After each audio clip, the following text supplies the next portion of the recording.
आज सीधे रुख कर लेते हैं, अनुराग ठाकुर प्रेस को संबोधित कर रहे हैं। और 2014 में मात्र 3.4%। ये कम है 2004 और 2009 से। तो मैं राहुल गांधी जी से पूछना चाहता हूं और विपक्ष से पूछना चाहता हूं, क्या आपने उस समय वोट चोरी की थी, वोट फर्जीवाड़ा किया था, चुनाव आपने वैसे जीता था? आप देश के मतदाता को नीचा दिखाने का कांग्रेस पार्टी काम कर रही है। अपमान कर रहे हो आप देश के मतदाताओं का। और अगर आपको इस स्लाइड से अगला देखिए, उन्होंने दूसरा आरोप लगाया था कि 5 बजे के बाद कहते बहुत वोट बढ़ गए, जो 5 बजे से पहले कम पड़े थे। यह स्लाइड आपके सामने है।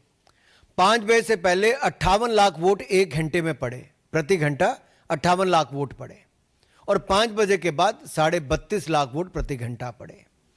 तो स्पष्ट है कि राहुल गांधी जी के आंकड़े भी झूठे हैं और वो भी झूठे हैं। झूठ बोलो और भाग जाओ, आरोप लगाओ भाग जाओ, सबूत मत दो, केवल आरोप लगाओ, भ्रम फैलाओ। और कांग्रेस पार्टी ने जो फॉर्म 17C है, उनके सभी एजेंट ने साइन किया, कोई डिस्प्यूट नहीं हुआ। अगर उनके पोलिंग एजेंट कोई आरोप नहीं लगाते तो आप क्यों कैसे कह सकते हो? कोई इलेक्शन पिटीशन आज तक फाइल नहीं की कांग्रेस के किसी नेता ने, तो आज इस तरह के झूठे आरोप क्यों लगते हैं? और कांग्रेस में आंतरिक लोकतंत्र खत्म हो चुका है। के.एन. राजन्ना ने, कांग्रेस के वरिष्ठ नेता, जब अपनी पार्टी पर सवाल खड़ा किया कि भाई हमारी सरकार थी 2024 में कर्नाटक में कांग्रेस की, जब ये वोटर लिस्ट बनी, तब आप आंखें मूंद करके बैठे थे, हाथ पे हाथ धर के बैठे थे, तब क्यों नहीं बोले? तब तो मुंह में दही जम गया था, होंठ सिल गए थे।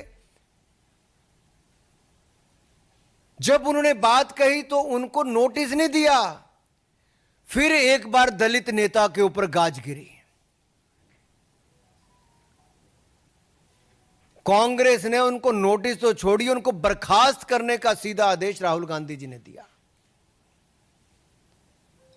कांग्रेस में आंतरिक लोकतंत्र खत्म हो चुका है। और देखिए, इसमें भी आंकड़े आप दाहिनी तरफ देखिए, धुले सीट पे मैं बता रहा हूं आपको स्पष्ट दिख रहा है कि कैसे माइनॉरिटी डोमिनेटेड मालेगांव सेंट्रल में 1,94,000 वोट जो एक विधानसभा में पड़े, उसने एक तरफा कर दिया, जबकि बाकी 4 विधानसभाओं में 1,90,000 की हमारी लीड थी। तो ऐसा तो कई है। और ये सब तब हो रहा है जब राहुल गांधी जी को और विपक्षी दलों को अपने घुसपैठिए वोट बैंक पर नजर है, उनको बचाना चाहते हैं। ये तुष्टीकरण की राजनीति, ये बार बार कांग्रेस की और विपक्षी दलों की तुष्टीकरण की राजनीति आती है।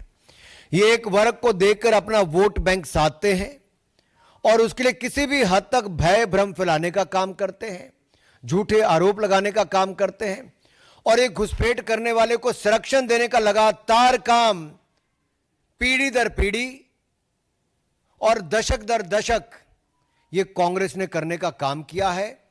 और जब SIR लाए कि ये जो फर्जी वोट अगर बनते हैं तो उसकी सफाई हो, सच्चे भारतीयों को, पक्के नागरिकों को वोट का अधिकार उनका ना छिने, लेकिन जो घुसपैठिए हैं, जो फर्जी वोट बना है, उनके वोट को खत्म किया जाए, तो उसका विरोध कांग्रेस पार्टी करती है।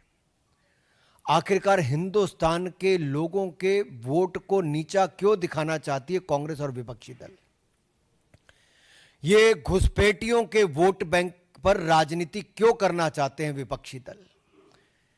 क्या हिंदुस्तान के मतदाताओं ने बार बार कांग्रेस को नकारा, तो अब केवल अपने घुसपैठिए वोट बैंक तक ही सीमित होना चाहती है कांग्रेस? और ये टाइम्स ऑफ इंडिया की, इकोनॉमिक टाइम्स की हेडलाइंस मैंने आपको दिखाई है।